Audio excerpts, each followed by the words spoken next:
Entonces, muy buenas noches.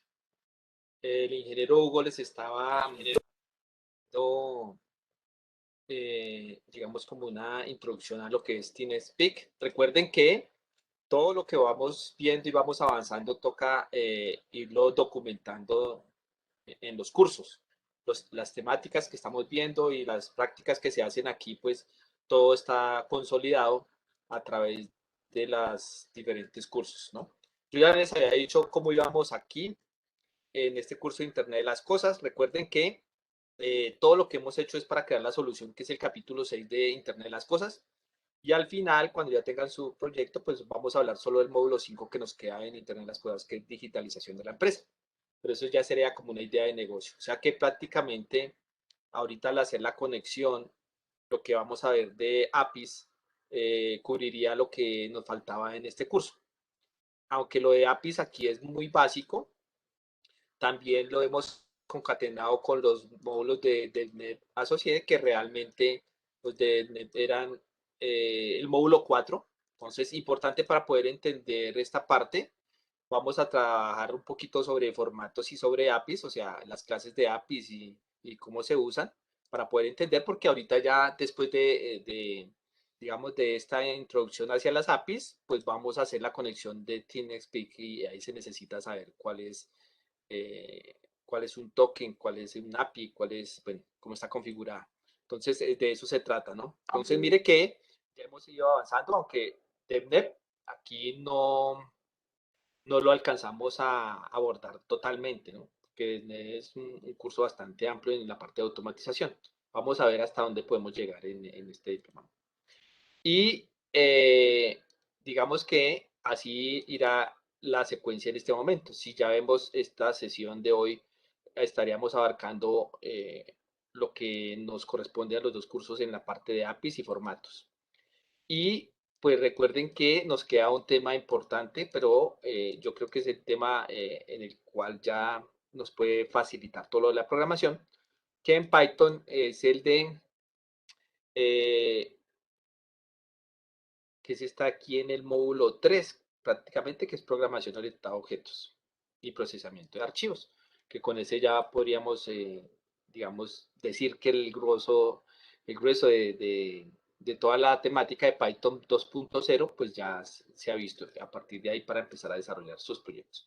¿Qué hay de nuevo en lo que veníamos trabajando? Pues realmente ya vamos a entrar al capítulo 6 esta semana, y empezamos a trabajar lo que es unos ejercicios de Packet Tracer, que vamos a hacer unas cosas de Linux, y Postman entra aquí ya, que es una herramienta que podemos empezar a trabajar. Quería preguntarles si han trabajado Postman. ¿Quién ha trabajado Postman? Mano arriba o mano abajo. Me dice Orlando que sí, Rosenberg que sí, Henry que no. Bueno, la gran mayoría me dicen que, bueno, está como miti miti.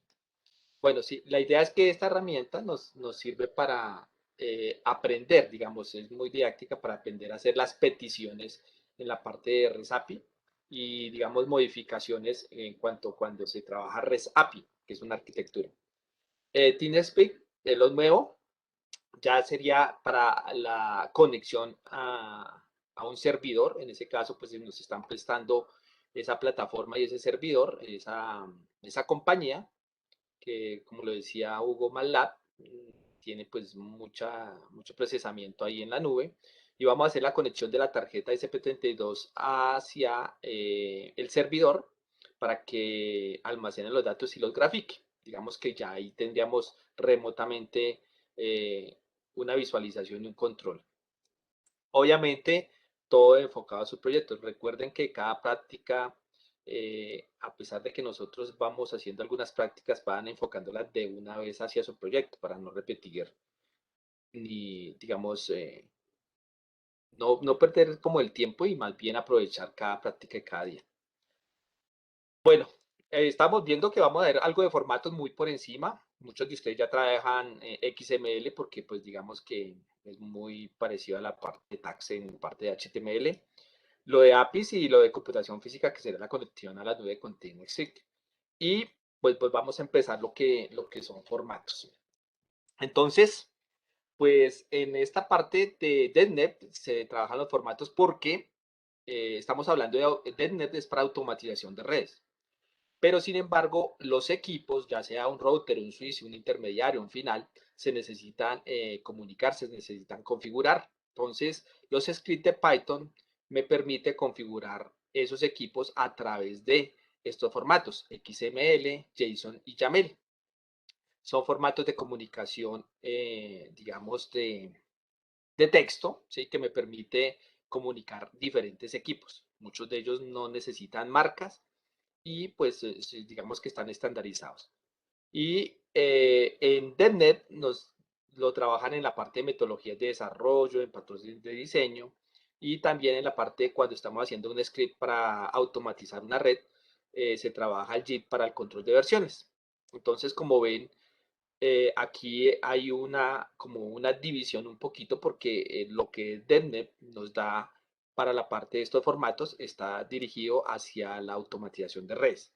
Esta parte que vamos a hacer nosotros es la conexión, ¿sí? Y vamos a tratar de graficar los datos, de adquirir los datos en la nube y controlarlos, digamos, remotamente. Pero, pues la documentación del capítulo 4 y la parte de las metodologías de desarrollo en la parte del capítulo 3 nos lo dirigen esta parte de formatos y todo lo que es REST hacia lo que es peticiones y solicitudes de información hacia las redes, digamos. Entonces, como no hemos visto esa parte de redes y no la vamos a profundizar aquí porque no tendríamos el tiempo para manejar totalmente una red o sea, manejar lo que es el router, el switch, la configuración, ¿sí? Sino que estamos trabajando hacia estos proyectos de automatización, entonces vamos a trabajar solo algo de los formatos. Recuerden que XML es un lenguaje, pues no es un lenguaje de marcación, pero pues, digamos, este metalenguaje tiene hasta libros, es bien extenso.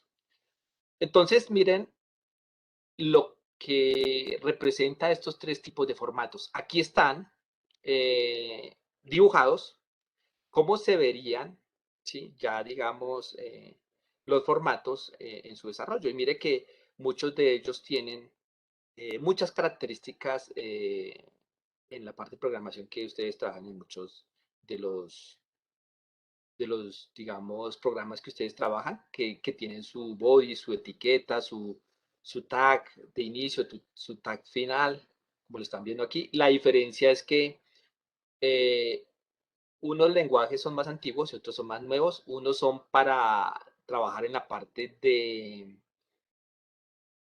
HTTP, o sea, en las páginas web, de servicios web también. Y otros, digamos, para la comunicación entre máquinas como YAML. Entonces, no es que uno sea mejor o el otro ya esté obsoleto o el otro no se utilice, sino que se puede llegar a trabajar cualquiera de estos tres tipos de formatos.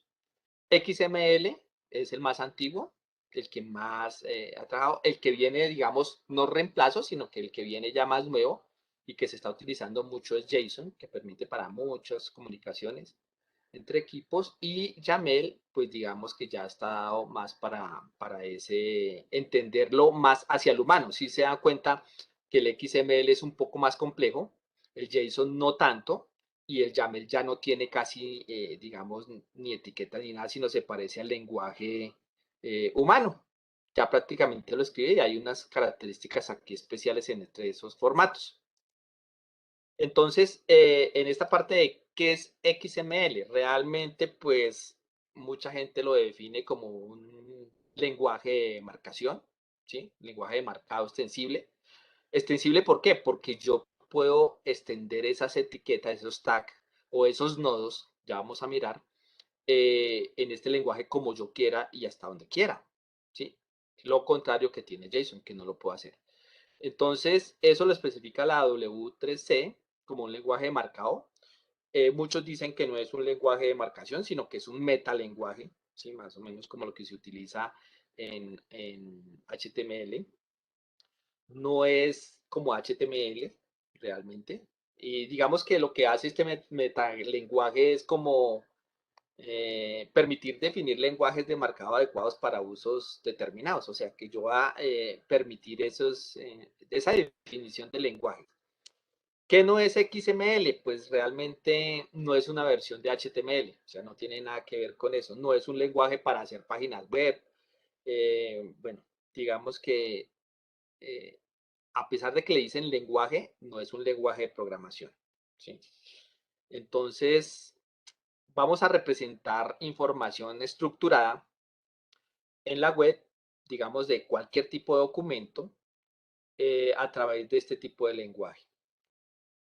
Aquí vamos a ver que si yo les preguntara a ustedes qué significan estos números para ustedes, ¿qué entenderían? ¿Quién me dice? ¿Qué podría ser? Díganme algo, no sé, cualquier dato. Números de registros, me dice Orlando, una IP, ¿cierto? Entonces, mire lo que está pasando. Estos datos, pues dice Wilmar que unos bits. Lo que pasa es que queda a la interpretación. O sea, si yo, eso es lo que le pasa, digamos, cuando yo voy a comunicar una máquina a otra si no tiene ese lenguaje, no lo puede interpretar, puede ser cualquier cosa, puede ser un año, puede ser el número del chance, puede ser, qué sé yo, lo que ustedes están diciendo, bits, poco no de cosas. Entonces, para eso viene, digamos que ese lenguaje de marcado. Entonces, mire que aquí en XML yo tengo una etiqueta inicial que yo le digo que son intermediarios. Estos nombres le puedo yo colocar manzanas, espera, lo que quieras. Eso no pasa nada porque esto es extensible. Es digamos que estos tags, a esto se le llama tags, son personalizados y yo puedo hacer cuantos quiera. Entonces, mire que colocando estas etiquetas de marcado ya le da forma a los datos y los datos es lo que van dentro de estas etiquetas. Entonces lo que vemos aquí que son, para mí, yo ya lo puedo entender porque digo, bueno, son equipos intermediarios. Dentro de esos equipos intermediarios hay un router de referencia 1841, hay un switch de 2950, hay un switch 2 de 2960 y hay un router 2 y así sucesivamente. Entonces, como pueden ver, aquí ya le da sentido estos metalenguajes a esa transmisión de esos datos. Sin eso, pues obviamente no se puede hacer. Y obviamente cuando ya uno los digita, pues tiene algo aquí que me sale una flecha y tiene unas características especiales en esta forma de los formatos para poderlos trabajar. Entonces, lo primero que se debe hacer, pues digamos que es ver que cualquier formato o cualquier archivo que estemos trabajando en XML, pues debe tener esta parte, digamos, de aquí que están viendo, que se llama, bueno, con el mayor, el signo de interrogación y XML en minúscula, pues prácticamente se les llama declaración. Entonces, mire que hay unas partes. Esto puede ser obligatorio o no obligatorio.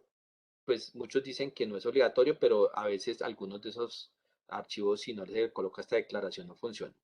Tiene otros que se llaman atributos. En este caso, el atributo puede ser la versión.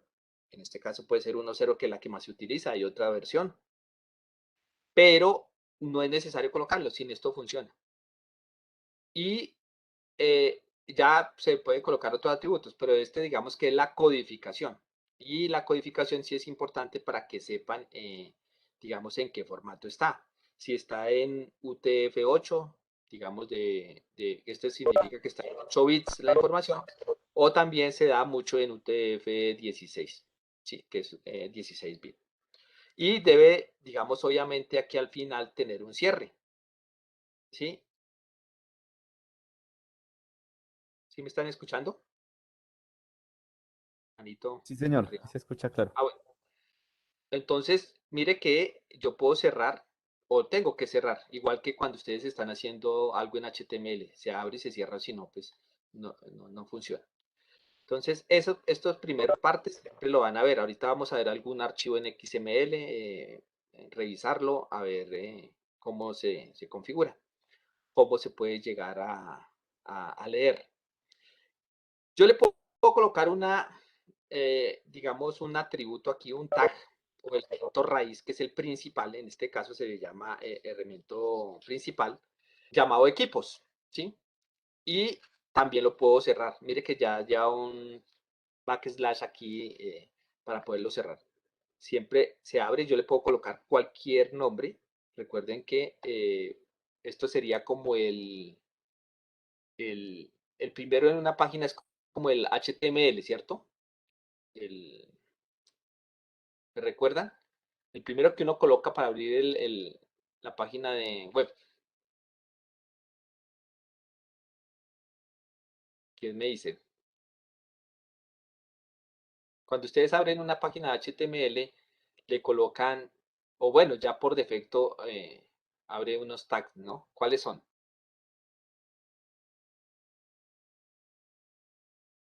O unas etiquetas, allá le llaman. HTML, lo que es la cabecera, el cuerpo, sí, el body, ¿cierto? Eso. Entonces, digamos que esa es como la estructura. Aquí también tiene una estructura. Tiene, por ejemplo, esta que se llama tag o elemento raíz. Ya aquí no se les llama, digamos, una etiqueta, sino es un tag. Y que viene a darse en otros lenguajes como nodos o elementos. En este caso, este es el elemento raíz. Mire que hay mucha terminología que de una u otra se parece y a veces se puede llegar a confundir. Pero dentro de esos elementos yo le puedo colocar aquí información. Entonces yo puedo decir que hay un elemento raíz llamado equipos y que dentro de ese equipos tengo un computador, ¿sí? Y que el modelo es 2019 y que la información es que pertenece al almacén. Y cierro el tag. Yo le coloco el computador, cierro con computador. ¿Sí? También le puedo decir que hay una dirección IP, que estos equipos tienen una dirección IP y la información siempre es esta que está marcada en verde, que va en la mitad. Puede ir y no puede ir, no pasa nada. O sea, el contenido que yo voy a transmitir realmente es esto que está en verde nomás. Pero necesito para que o digamos un software o un equipo me lo entienda. O, por ejemplo, en el caso de ustedes, si se van a comunicar entre, por ejemplo, PHP y C, digamos, entre lenguajes. Necesitaría un etiquetado de estos para que se pudieran entender, digámoslo así, como una traducción. Entonces, en esta parte es el contenido que yo necesito transmitir. A esta parte interna se le llama prólogo y a esto se le llama anidamiento aquí. O sea que aquí en Python estábamos diciendo que cuando le dábamos la sangría o el espacio le decíamos que era indentación, aquí ya se le llaman anidamiento. Entonces mire que la estructura de XML es sencilla, tiene pues esta de prólogo, tiene elementos raíz y pues tiene aquí otros elementos intermedios como aquí esto por ejemplo el modelo y 2019 son atributos y puedo hacer cuantos yo quiera, entonces no hay problema en ese sentido. Ahora, en esta parte de JSON, pues JSON funciona un poquito como más fácil, es diferente. Pues JSON pues es un formato ligero eh, de intercambio de datos. Prácticamente esta parte, vamos a ver aquí como ven en la figura, tiene un objeto, aquí ya hablamos de objeto, y ese objeto puede tener algo que se llama una propiedad, y esa propiedad siempre va con un valor, entonces propiedad valor. Mire que aquí esto se parece como si fuera un qué. ¿A qué se les parece en Python esto? ¿Recuerdan? Como una tupla, ¿cierto? Pero resulta que aquí hablamos es de objetos, de propiedad y valores. Aquí no, hay que mirar unos códigos ya de pronto en Python para poder pasar esta parte. Entonces, eh, pues digamos que JSON no es que sea el reemplazo, pero sí es algo, digamos, más moderno. Es la parte de JavaScript basado en código, digamos, por eso se llama JavaScript Object Notation, porque digamos que esto se basa en JavaScript, pero no es que sea exclusivo de JavaScript, esto puede funcionar con cualquier lenguaje. Y la gracia es, por ejemplo, ingresar a la página es json.org, al igual que xml.org y al igual que yaml.org. Ahorita verificamos porque pues toda la información ya de la parte de formatos se puede empezar a profundizar a medida que empecemos a trabajar algunos ejercicios. Entonces, mire que yo lo puedo representar así. Obviamente, la diferencia entre el anterior y este es que el otro tenía que, este tiene corchetes, tiene 2 puntos, entre comillas, tiene menos cosas, ¿sí? Yo me voy a volver un momento aquí a esta imagen. Ahí está. Entonces, empecemos a analizar esta imagen según lo que yo les dije aquí de XML. ¿Qué están viendo? Que el valor va en medio de los tags, ¿sí ve? Aquí, por ejemplo, estamos hablando de interfaz, ¿cierto? Y tiene, pues, digamos, como una cabecera. Y aquí, si usted mira la información, aquí le colocan el tag name y realmente lo que están diciendo aquí es Ethernet 0 y name, cierra. El type, aquí dice Ethernet, la información que se necesita transportar y el type. Location, o sea que la ubicación es 0. Enable, true, o sea, activado. Y aquí sería 2. If index. Pues todas estas etiquetas. Y mire que se abre. ¿Cómo se llama este de arriba? ¿Cómo se llamaría aquí? Elemento o raíz, ¿cierto? O tag principal. Es para que vayan reconociendo, ¿sí? Ahora miremos el segundo. También tiene su cabecera, pero mire que aquí ya se coloca es entre comillas y los 2 puntos, ¿sí? Y la información. Mire que aquí ya se quita digamos, un tag, una etiqueta y muchas cosas. Se vuelve más sencillo.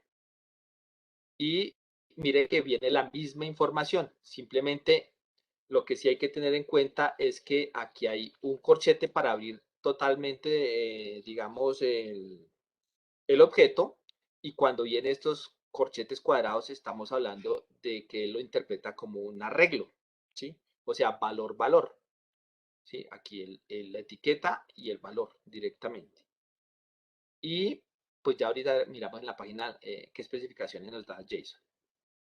Y miremos YAML, y YAML es mucho más sencillo, o sea, más cerca y más entendible para el humano, porque ya no lleva ni siquiera comillas, tiene 2 puntos y le coloca su tag, su etiqueta aquí y su información. O sea, ¿cuál de ustedes trabajaría en este momento? Digamos, si se les facilitaría XML, JSON y YAML. Dicen que JSON y YAML. Obviamente, vuelvo y les digo, cada uno de estos se trabaja dependiendo lo que vayamos a hacer y dependiendo lo que vayamos digamos, a conectar. Bueno, entonces en esta parte voy a adelantar otra vez porque me ha atrasado un poquito. Más adelante, más adelante. Entonces, mire, cuando entren a la página de JSON, yo he trabajado las tres. XML, no alcancé a leer el comentario. Espera, mira. Rápido de pantalla.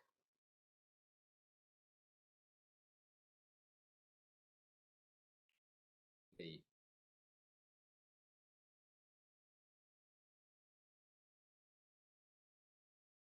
He trabajado los tres para la en Android, JSON para las API y YAML para PAL o Docker. Sí. Aquí en esa parte sí. Por eso le digo que todo depende de lo que vaya a hacer, pero sí se necesita. Entonces, al entrar aquí a json.org, ustedes van a encontrar, yo tomé acá unos recortes, pero pues obviamente ya está explicado. Aquí cómo se crea un objeto realmente en JSON. Entonces, mire que es muy sencillo, está el corchete, ya no es tanto esto. Obviamente, digamos que acá hay un espacio, hay una coma y un string, ¿sí?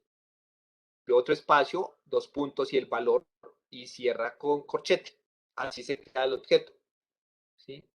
Aquí vemos, por ejemplo, cómo se crea un arreglo.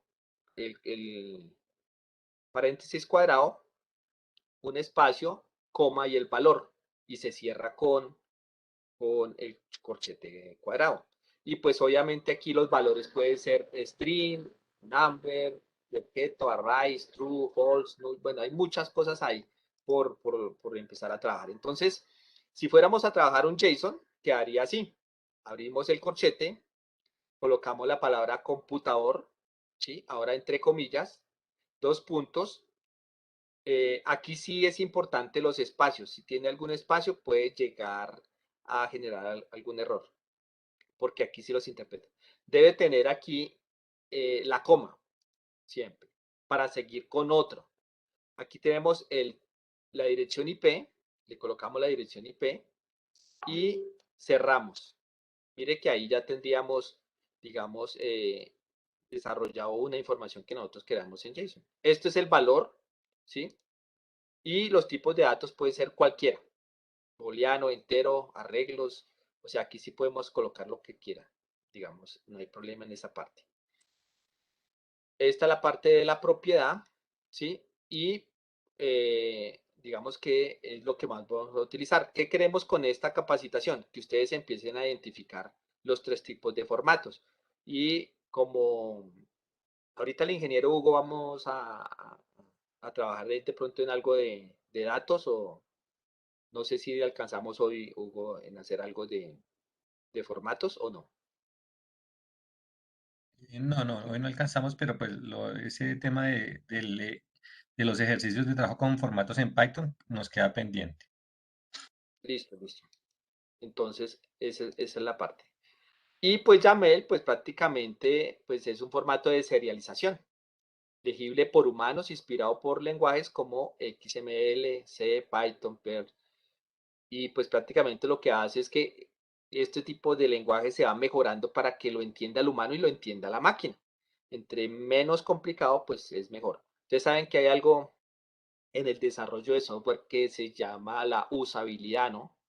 Puede hacer algo muy bonito, pero si no es usable, pues no sirve. Cuando ustedes hacen un programa o un software, lo que sea, pues tiene que ser más accesible hacia el ser humano, más entendible, más fácil manejo. Entonces, pues obviamente de eso se trata estos tres tipos de formato. Bueno, entonces aquí vamos a mirar cómo se llama en YAML esta parte, sería elemento, clave y valor. Mire que aquí ya casi todo se llama elemento y este ya los dos puntos sería el que me dice si tiene clave o valor.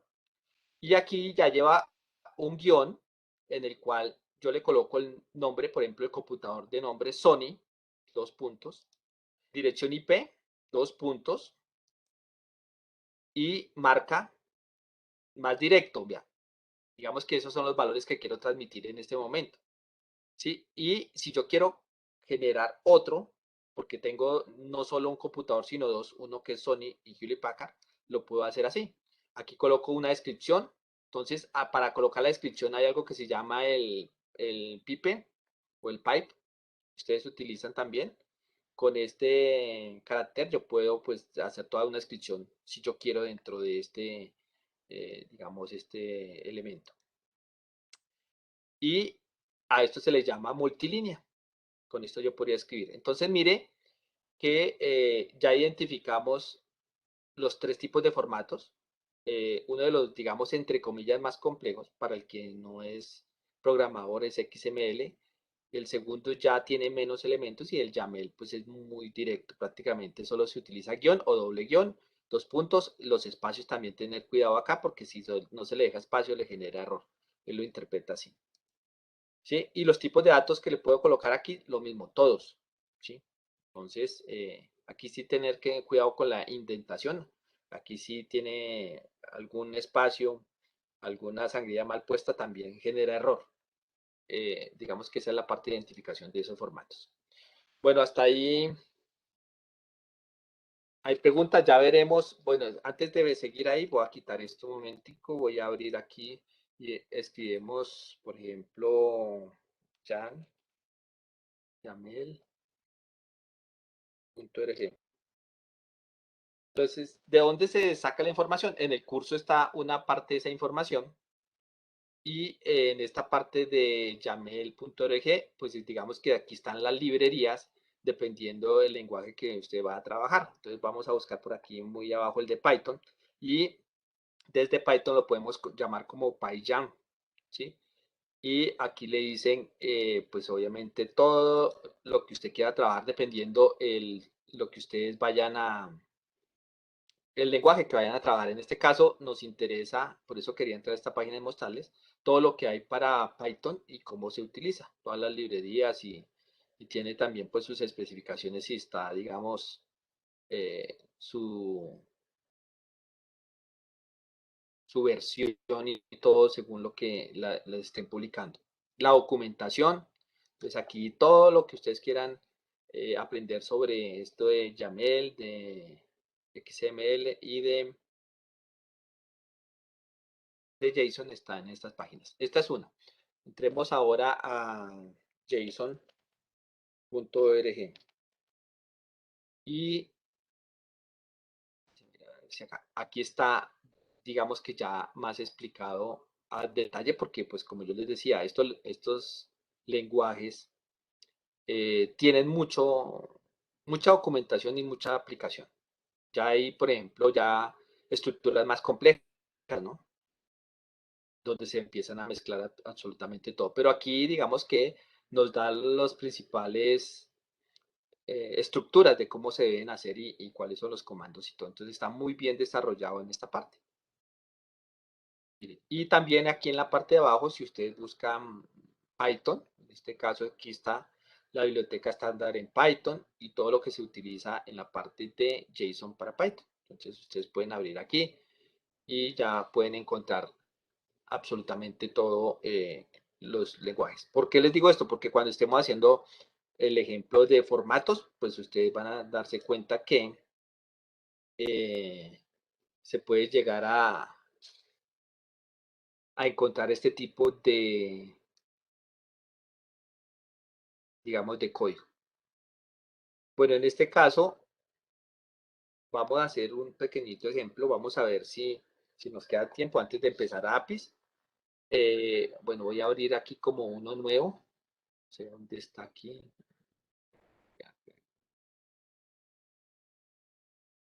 Bueno, ahorita les muestro este que estaba haciendo para la parte de cómo crear a través de Python un archivo XML.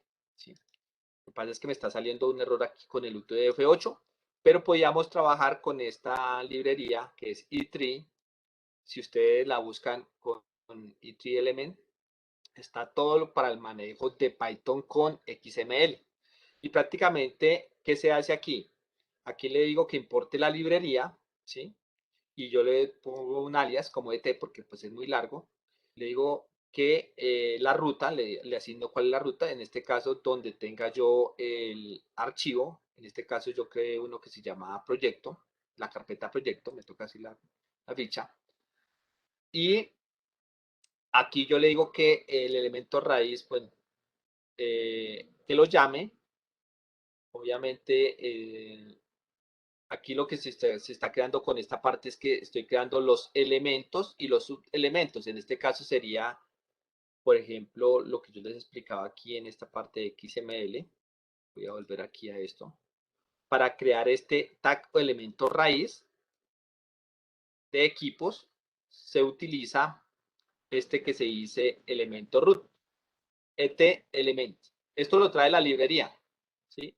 Con esto yo estoy creando el elemento raíz. Con este estoy creando los subelementos. O sea que en este caso, por ejemplo, estaría creando este subelemento llamado computador. O sea que a través de Python yo puedo crear toda una estructura de XML, puedo leerla o de JSON o de YAML. Entonces, lo que yo quería hacer aquí como un ejemplito, vamos a ver si nos da el import import XML y tree. Si ustedes buscan esta, venga, yo les voy a colocar esta librería aquí en internet y todo lo que ustedes quieran manejar de Python hacia XML, con esta librería se trabaja. O sea, que la vamos a empezar a trabajar. Vamos a mirar a ver si está por aquí, librería de Python. Aquí está. Se la copian. Y pues aquí está todo cómo se crea un árbol. Entonces mire que aquí está el código de XML, cómo se introduce la etiqueta, cómo se crea el elemento raíz, cómo se crea, mira que yo voy colocando aquí, cómo se va creando el contenido, el anidamiento, ¿sí? Y los atributos, ¿sí? Y la declaración. Pero una cosa es hacerlo así, o sea, si yo creo en Visual acá un archivo donde diga XML y yo lo empiezo a digitar, pues sería muy sencillo porque yo lo entiendo, pero la idea es empezar a trabajarlo desde Python. Entonces, con esta librería me va diciendo aquí cómo procesar, cómo llamar, cómo leer eh, todos los datos, cómo crearlo, inclusive en el caso que toque crear un XML, ¿sí? Cómo importar todas estas librerías. Entonces, pues no sé si se las pueda dejar por aquí por el chat, pero en esta parte de formatos de NET no profundiza, porque pues obviamente eso tiene muchas aplicaciones. Pero sí vamos a interpretar más que todo la información cuando trabajemos APIs. Entonces, espera a ver dónde está mi pantalla por aquí para enviárselo por el chat. Chat está por aquí.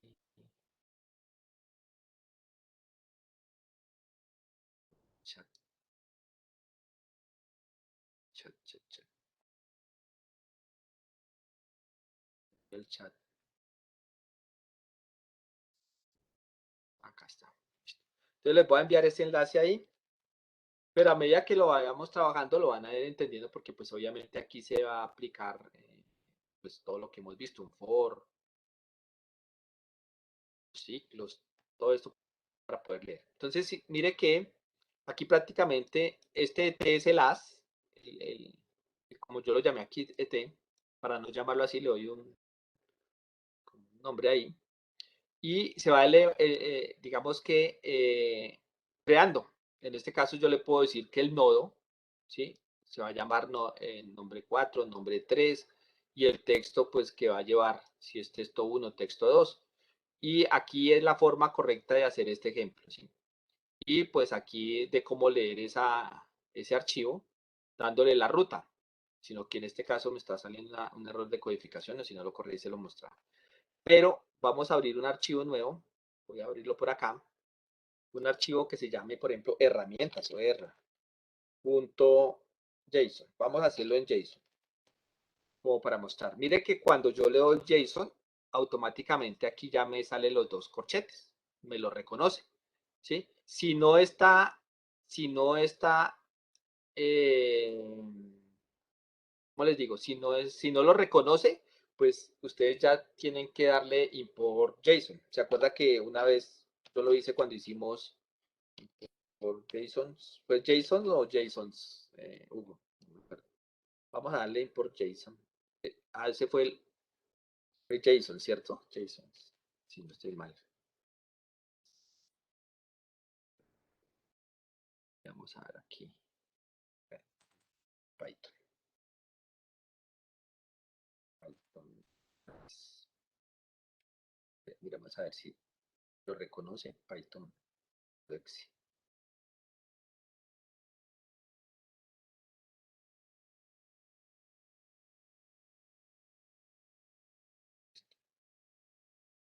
Bueno, entonces en este archivo lo que vamos a hacer es lo siguiente. Vamos a darle importar. Bueno, vamos a crear otro que se llame .py también. Dos.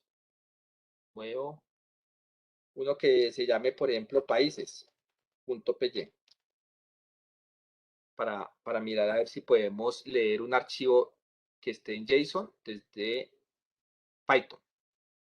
Entonces por aquí quedó países.py y vamos a crear, por ejemplo, un objeto. En este caso vamos a mirar aquí yo le busco a ver cuál es este. Mi teclado está desconfigurado. ¿Sí?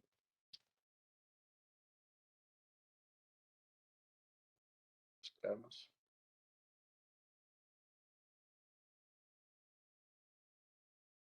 Desconfiguro. Ah, es este. Este y este. Ya.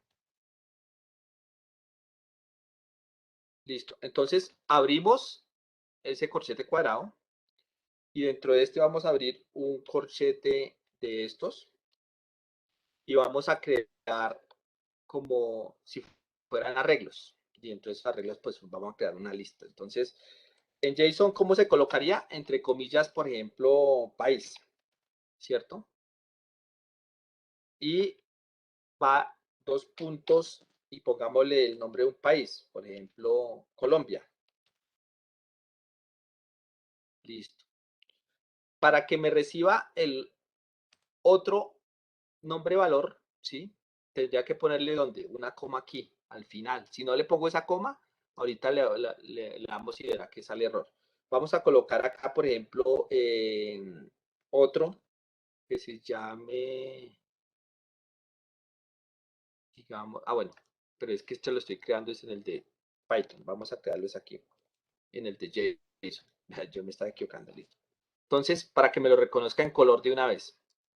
Aquí le vamos a colocar otro que se llame, por ejemplo, ciudad. Le vamos a dar 2 puntos y en este caso, esa ciudad, si es que me sale un error ya, vamos a darle Bogotá. Bogotá, Bogotá, listo. Mire que ya no me lo reconoce aquí el color, ¿por qué? Porque una de las reglas es que para que él me lo reconozca tengo que colocarle coma, ¿sí? Apenas le coloqué la coma, inmediatamente me lo reconoció, se la quito, no, listo. Entonces, eso es. Ya al final no le coloco coma, si le coloco coma aquí al final, vamos a colocarle una coma acá. Y mira que ya me sale error, aquí me sale de una vez de color rojo. Entonces, estas son las reglas que yo le digo, si abre, cierra, si abre en cuadrado, pues ya se saben que es un objeto, si abre en corchetes, pues ya saben que, pues digamos que es objeto valor, y ahí ya lo va a quitar. Entonces ya tengo el primero. ¿Qué tendría que hacer? Pues colocar una coma aquí si yo quisiera colocar otro dato. Si yo no la coloco, pues obviamente. Entonces voy a copiar este, ya está. Y vamos a colocar otra ciudad y otro. Listo. Si yo le quito esta coma, sale error inmediatamente. ¿Sí? Entonces, estas reglas son las que hay que tener en cuenta. Voy a colocar la coma aquí. A esta le voy a quitar esta coma al final. Y vamos a colocar otro país, Brasil, pongámosle Venezuela. Y aquí le vamos a colocar Caracas. Listo, Caracas. Listo. Y allá podría tener un diccionario completo, si yo quisiera armar 250 y algo países. Listo. Ahora vamos a mirar aquí con cuál es que me lo corre con Python.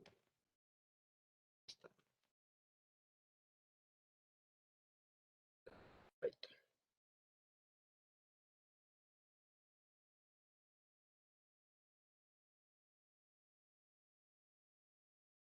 Busco el comando aquí un momento porque con python.exe a ver si me lo corre. Listo. Entonces, en este momento vamos a darle, por ejemplo, desde Python, import JSON.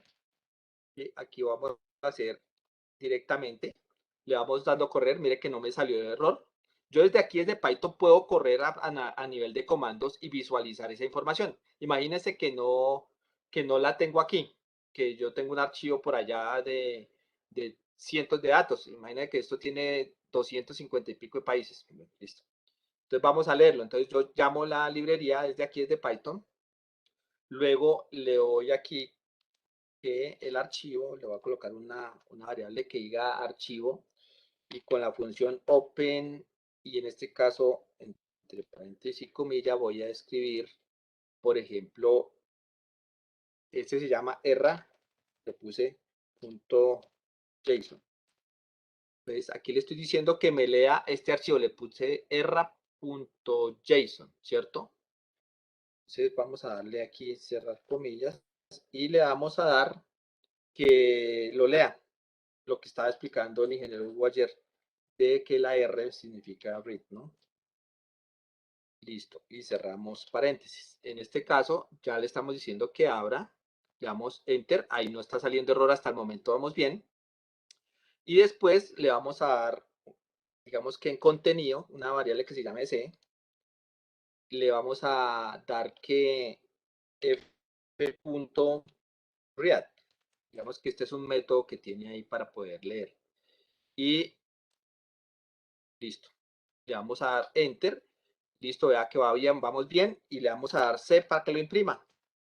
Y resulta que aquí ustedes están viendo cómo se visualiza esta información que yo creé en JSON. En realidad, mire que ustedes van a encontrar este tipo de archivos, es así. Va a salir de forma horizontal cantidad de información. ¿Sí? Eso. Entonces, mire, fácil, fácil, desde Python. Yo no sé si pueden hacerlo aquí, este ejercicio rápido, me interesaría que lo hicieran para empezar a identificarse digamos, con los lenguajes que vamos a trabajar. Después hacemos un trabajito ya con XML y después con YAML, pero trabajando estos pequeños ejercicios uno va entendiendo bien la estructura y las condiciones. Para los que ya han trabajado, pues ya es fácil, ya han hecho, digamos, estructuras más complejas. Pero para los que nunca han trabajado formatos, sí es importante que quede claro los tres formatos. Entonces me dicen con mano arriba si quieres yo les paso rápido esto para que no digiten, le cambian el nombre y dan los comandos. Ya les digo. Para que empecemos como a combinar lo que son formatos con Python. Mira, a ver, me dicen si les llegó ahí. Sí, creo que ya está. Ah, sí. Ese fue lo que yo hice en esta parte. Y los comandos en Python, pues fueron import. Aquí también se los envío para que imprime. Claro, todo esto de dónde se saca, prácticamente de las librerías de cada uno, de las librerías de Python, de las que les mostré ahorita. ¿Sí?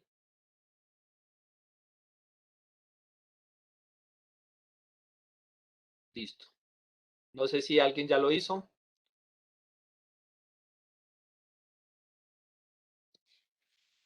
Miremos a ver. Javier me dice que ya. Sí. Hagan otro, háganle uno adicional. Miremos. Claro, hay dos formas. Se lee desde aquí, desde Python directamente, o como yo les estaba diciendo que lo estoy haciendo aquí, también lo puedo hacer a través de código de Python, que ese es el ejercicio que vamos a hacer a mañana para transmitir a través de unos códigos de un formato a otro. ¿Sí? Esto para entender los formatos, porque ustedes van a ver cantidad de información en este tipo de estos tres formatos. No sé cómo vamos.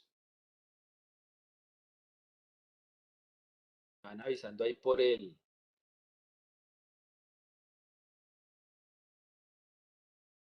Bueno, Jairo, listo.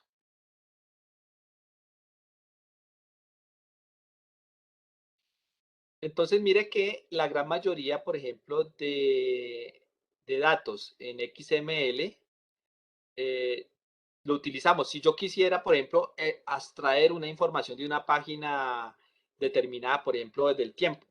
Vamos a entrar aquí, ejemplo, a noticias. Voy a escribir aquí noticias RSS el tiempo. Entonces, mucha gente publica esas noticias en formato de RSS. Vamos a mirar.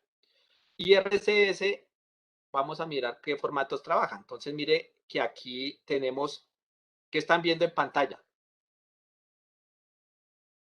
Que si yo quisiera sacar una información específica de una página que se actualiza y organizarla en listas o organizarlas en diccionarios, por ejemplo, yo quiero saber todas las páginas con el valor, le voy a dar clic en una de estas, pero aquí empiezan ustedes a ver.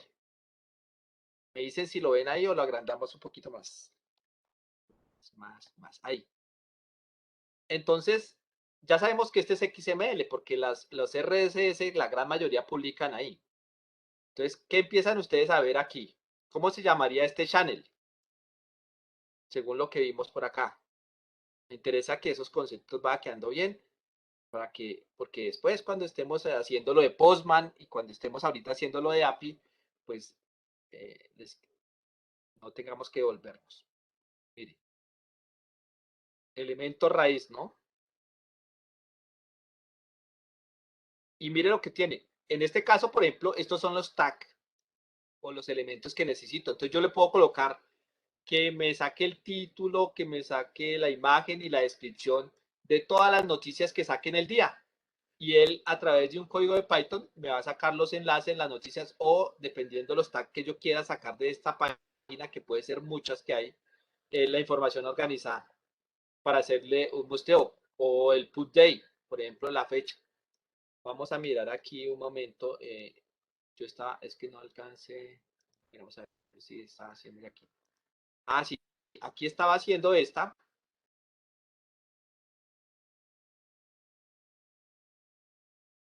Aquí. Me dicen si la alcanzan a ver. Entonces, mire lo que estaba haciendo acá. Lo que pasa es que, bueno, estas no la he terminado para presentárselas mañana, pero prácticamente aquí trabajo otra librería que es este request. No sé si lo hemos trabajado, Hugo, me parece que ya lo instalamos o no, que es para hacer requisiciones, ¿cierto? Y de esta voy a importar lo que es URL Open. Entonces, prácticamente le estoy diciendo que desde estas librerías, Element Tree, mire la que yo les decía, vamos a hacer un parseo. ¿Qué es un parseo? Un como digamos, una telemetría, un recogimiento de toda esa información para analizarla. Eso se va a hacer en .NET y se habla mucho de parseo. Entonces, hágamele parseo a la información.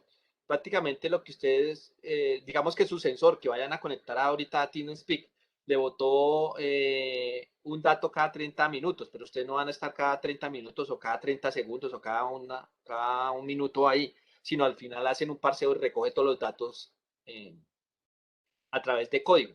Eso es lo que, o digamos que si ustedes trabajaran en una compañía de redes y necesitan saber, por ejemplo, qué dispositivos se desconectaron o un firewall qué ataque tuvo, o bueno, no sé, cualquier equipo qué fallas tuvo o quién la trabajó y quisieran un informe, pues lo hacen con este tipo de librerías y con el parseo.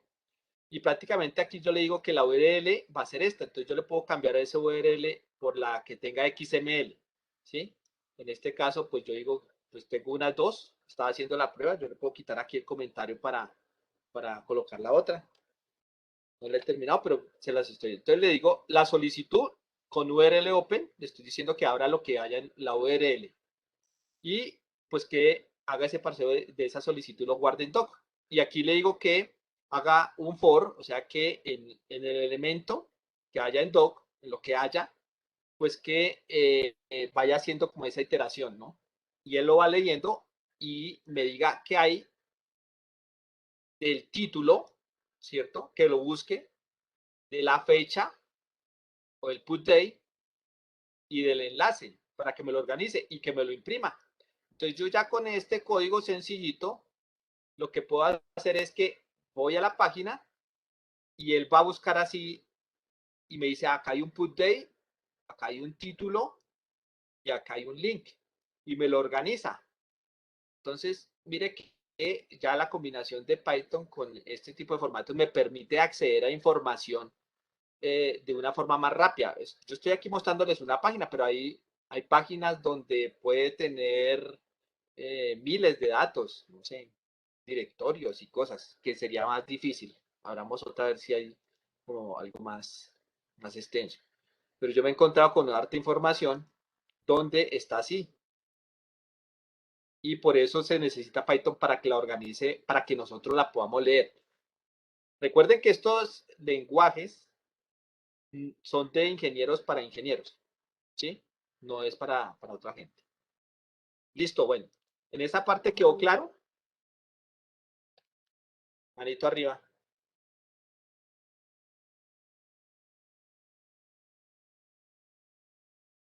Bueno, entonces, vuelvo y muestro la imagen esta para que ahora sí tengan claro los tres formatos, ¿sí? Y cómo se puede llegar a vincular con Python para poderlos entender, cambiar mucha información o poderlos manejar. Yo puedo pasar de un formato al otro a través de Python. Bueno, ahora, ¿qué nos interesa empezar ahorita? Vamos a hablar de esta parte. Voy a ampliar un poquito esto. Y es que en el capítulo 3 del curso de Internet de las Cosas y en el capítulo 4 de, de DETNET, pues se habla de Python, se habla de lo que es RESAPI y de cómo se comunica, digamos, esas aplicaciones. Entonces, pues prácticamente aquí voy a explicar lo siguiente. Pues, ¿qué es una API? ¿Quién me dice ahí? A ver, ¿quién ha trabajado con APIs para ir conociendo? Yo creo que aquí yo veo que ya hay varios que han trabajado, ¿no? Por ahí me habían dicho que...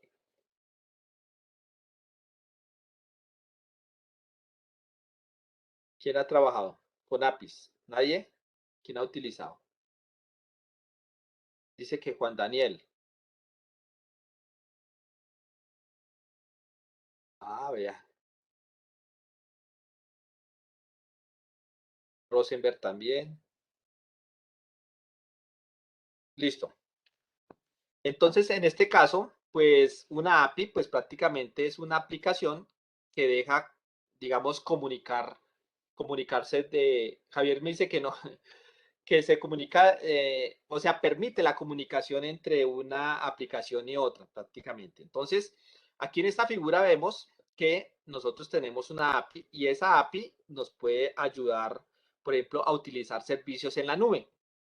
¿Sí? Yo puedo hacer esa comunicación a través de mi API con algunos servicios en la nube y los puedo retornar. Yo puedo empezar digamos, a guardar esos datos o desde mi API guardar datos en bases de datos en la nube. También tenemos por aquí que desde mi API yo puedo comunicarme con aplicaciones de otros celulares o de mi mismo celular. O sea que las APIs también sirven para comunicarse entre aplicaciones sin conexión. O sea, aquí estamos de web service, estamos hablando aquí en la nube y aquí estamos hablando de aplicaciones ya sea remotas o no remotas.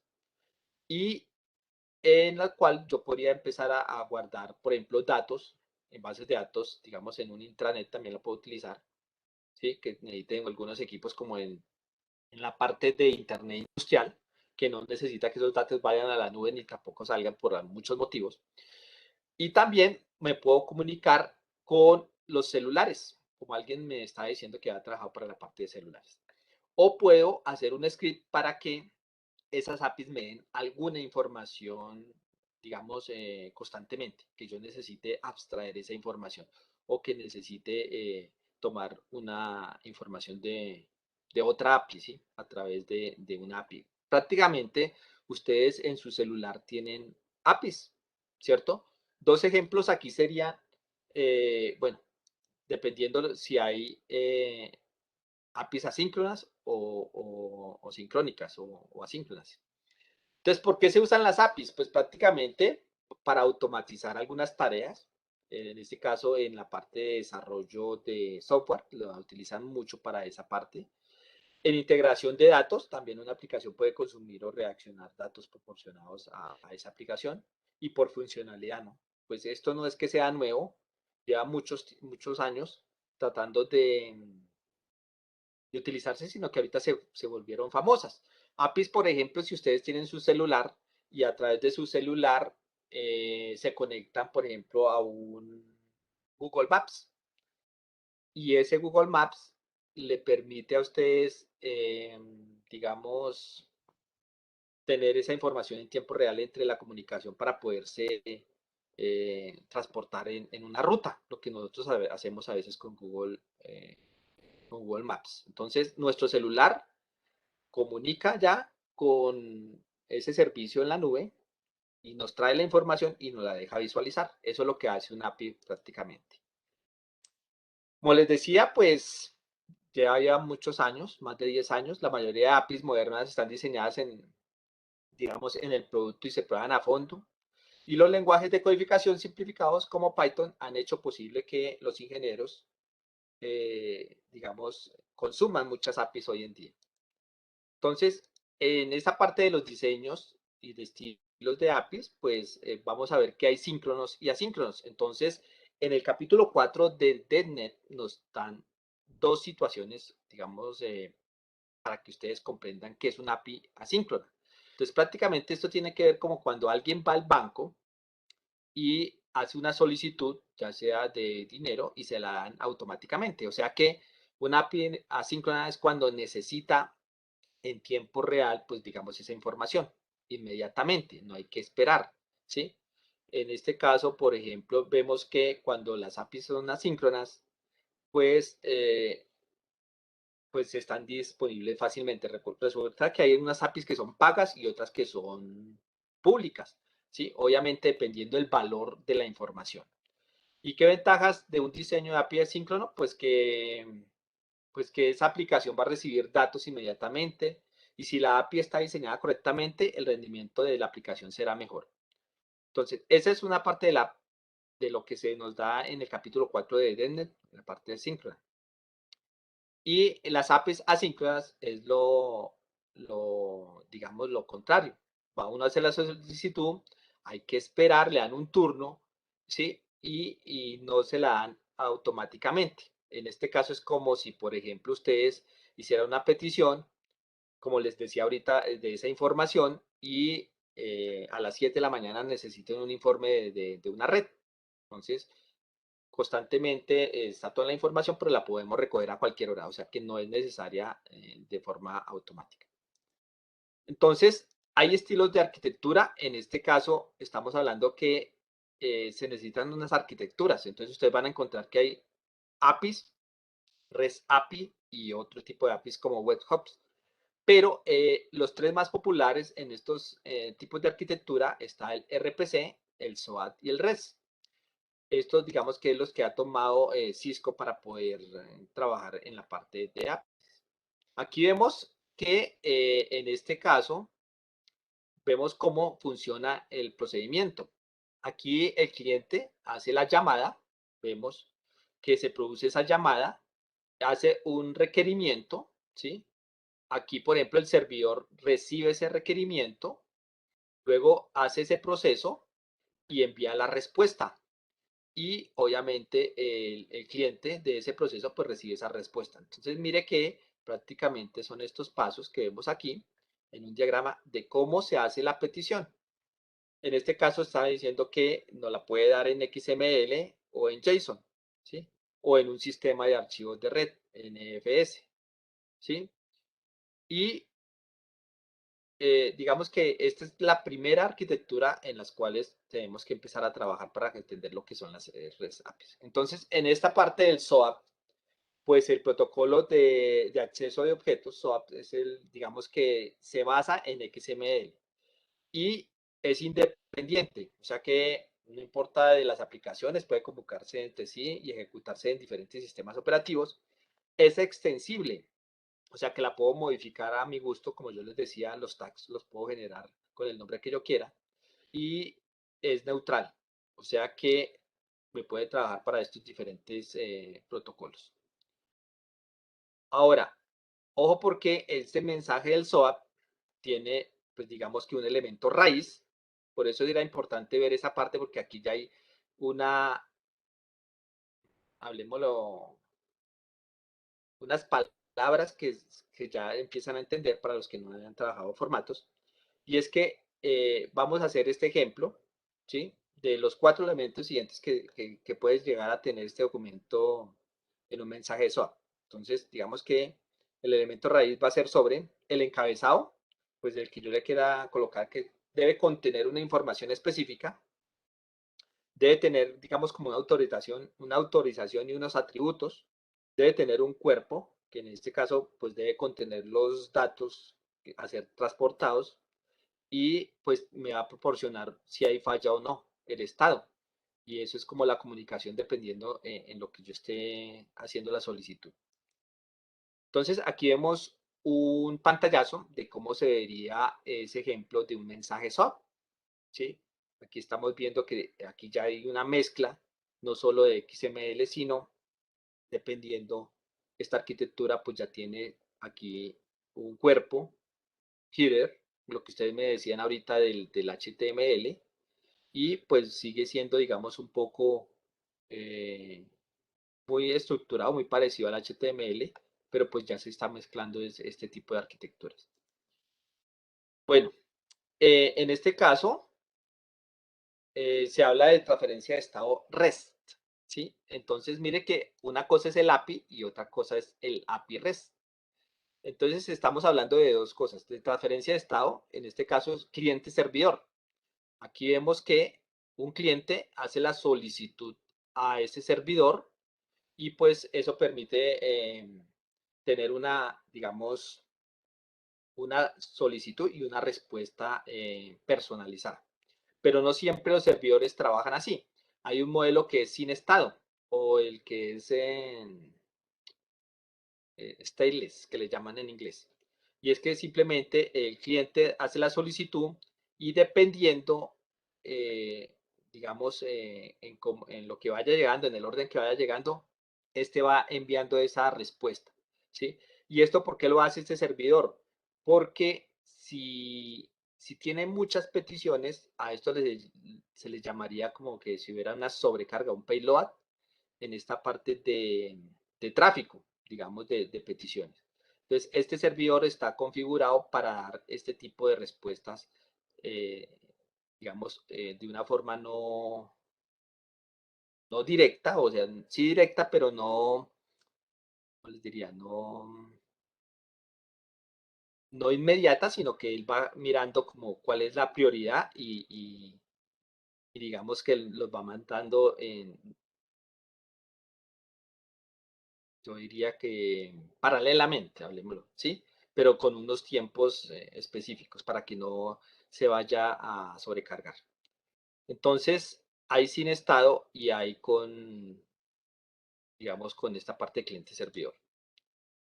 Bueno, aquí también tenemos otro que es el modelo caché, ¿sí? Prácticamente las respuestas del servidor deben indicar si la respuesta se puede almacenar de caché o no. O sea que él la va guardando o hay unas que no necesita guardarlas. Por ejemplo, si yo necesito un dato y ese dato cambia, eh, el servidor no lo guarda. Si ese dato es constante, que siempre lo pido, él lo guarda en caché y él agiliza la cuestión de tiempos en la parte de respuestas. Y esto equivale a precio, equivale a energía. Entonces, mire que el servidor también se ha podido configurar dependiendo a ese número de peticiones y si son las mismas, pues la va guardando en lo que se llama la modelo caché. Y pues aquí lo que vemos es que tiene una interfaz uniforme, entonces en esa se pueden identificar los recursos, manipular los recursos, tener mensajes autodescriptivos, bueno, todo esto en cuestión del dinero y la eficiencia. ¿Qué más vemos ahí? Que hay un sistema, pues digamos, de capas, y este sistema de capas consta de diferentes capas jerárquicas. Entonces aquí yo tengo el cliente, acá hay un balanceador de carga y miro, y en algunos casos necesito una autenticación, ¿sí? O necesito una orden para acceder a esa API. Entonces hay que mirar si hay un cliente que tiene esa misma petición o si hay un cliente que está cambiando esa petición. Entonces aquí, este tipo de modelos, de capas, pues lo vamos a ir viendo porque en algunas peticiones para las APIs vamos a necesitar o si una llave o un key o vamos a solicitar, por ejemplo, una URL o vamos a solicitar, por ejemplo, bueno, diferentes medidas de seguridad y de peticiones y a partir de ahí vamos a ver qué modelo de sistemas vamos a trabajar en esta parte de APIs. Entonces, prácticamente una API funciona así. El cliente hace el request por HTTP y este da la respuesta por algunos códigos. Entonces, esos códigos de estados nos lo dan en algún texto, ya puede ser XML o JSON, pero también hay unas tablas que ustedes ya inclusive han estado diciéndome más o menos trabajando de qué se trata esas respuestas. Por ejemplo, si hay un error 400, podríamos decir que es un error, ¿cierto? Pero ¿qué es un error de servidor o un error de cliente? Entonces todo eso ya está codificado. Y aquí vemos los diferentes componentes de una ORI. Y esto sí es importante porque dependiendo lo que vayamos a hacer esa solicitud, si es un API REST, si vamos a trabajar con HTTP, que es lo que vamos a hacer ahorita en el ejercicio, pues tiene una configuración. Aquí vemos el esquema, pues va a ser HTTP, la autorización, entonces en este caso pues va a ser localhost en el puerto 8080, la ruta, en dónde está, y la solicitud que se va a hacer, a qué, digamos, qué es lo que vamos a solicitar. En este caso, por ejemplo, este es un ejemplo que nos da Cisco para trabajar con el DNA Center y hacer una solicitud de información en una red. ¿Sí? Y ahí hay diferentes componentes de esa parte. Entonces, la consulta, que es el query, pues aquí nos va a proporcionar detalles adicionales sobre ese filtrado de información que estamos solicitando. O sea que si yo cambio el query, pues dependiendo de lo que vaya a solicitar, me va a decir qué tipo de información. Y ya lo vamos a ver en el ejemplo. Y aquí hay unos métodos para hacer eso. Entonces está el post que nos permite crear, o sea, crear un nuevo objeto o recurso allá en el servidor. O no olviden que eso lo vamos a poder hacer como ejercicio desde el Postman en una red. En Packet Tracer también se podría llegar a hacer esa solicitud para que me diera los datos de cuántos elementos están conectados. El get es lectura, ¿sí? Entonces, con el post creo, con el get leo, ¿sí? Recupero detalles del sistema, miro la información, con el put actualizo, con el parche hago una actualización parcial y con el delete elimino. Entonces, hay unas cosas que a veces se confunden porque cuando pues, estemos viendo Git y GitHub, pues vamos a utilizar el put, el push y el pull, ¿cierto? Y entonces muchas de esas palabras en estos cursos a veces como que tiende a uno a confundirse. Entonces, estos métodos para hacer esa, digamos, solicitud de esas asignaciones o esas modificaciones en los servidores se utilizan a través de, de lo que se llama las APIs, lo que vamos a trabajar. Y con Postma podemos empezar a trabajar. ¿Cuál es?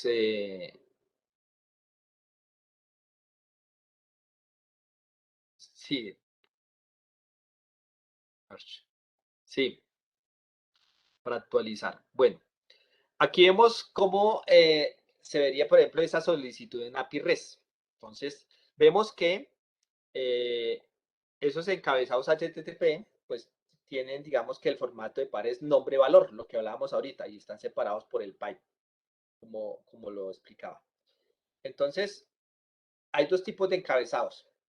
Encabezados de solicitud, como están viendo en esta primera imagen, ¿sí? Donde tiene clave, en algunos necesita una autorización, un token, ¿sí? Y otros, digamos que aquí vemos el valor del ejemplo, le dan un código, ¿sí? Y una descripción. ¿Para qué? Para tener una credencial o una autorización a esa solicitud. Eso da un nivel de seguridad y confiabilidad. Y hay otro encabezado que es de entidad. Entonces esa información pues se describe el contenido en ese cuerpo de ese mensaje. Entonces aquí va la aplicación de JSON para poderla adquirir. ¿Listo? Entonces tenemos esos dos tipos de encabezados. Cuando estemos viendo ya el ejemplo, pues todo esto se va a reducir un poquito más en esta parte. Bueno, ¿qué les puedo decir de la parte de REST API? Pues que el estado que nos da tiene estos códigos, están estipulados, que es el 1, o sea, el 100, que es informativo, nos da la respuesta si, digamos, no contiene un cuerpo. El 200, pues si sale 200 es de éxito, o sea que hubo conexión entre el servidor que lo recibió y lo aceptó. 300, redirección. El cliente tiene que tomar una acción adicional para completar esa solicitud. 400, error del cliente. No, que no siempre el error del cliente es que no haya conexión. Simplemente es que a veces no está la información. Puede haber o no hubo digamos, hubo la conexión con el servidor, pero no hubo una respuesta inmediata, entonces puede generar un error 400. Y el error 500 es error del servidor. Esto les ha ocurrido mucho cuando ustedes están trabajando en páginas web. Entonces, de eso se trata esta primer parte, de entender, digamos, que hay APIs que nos sirven para comunicarnos entre unas y otras aplicaciones para adquirir información.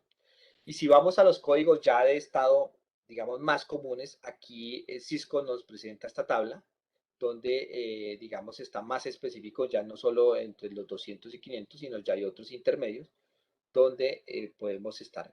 Como decía en uno de los capítulos Cisco, pues toda esta tabla está para documentarla y leerla, no es para aprendérsela. Esa la pueden encontrar en el capítulo 4, inclusive una más extensa que hay. ¿Listo? Y pues aquí también vemos que hay encabezados de respuesta, así como hay encabezados de solicitud, si necesita un token para acceder, pues aquí también vemos que tenemos algunos encabezados de entidad y otros encabezados de respuesta como ven en la imagen. Pero yo creería que para empezar a aplicar lo que es la conexión del token y la parte del API, que es más sencillo que toda la teoría que nos presenta en el capítulo 4, pues no sé si hacemos ese tipo de conexión, Hugo, ya en esa parte.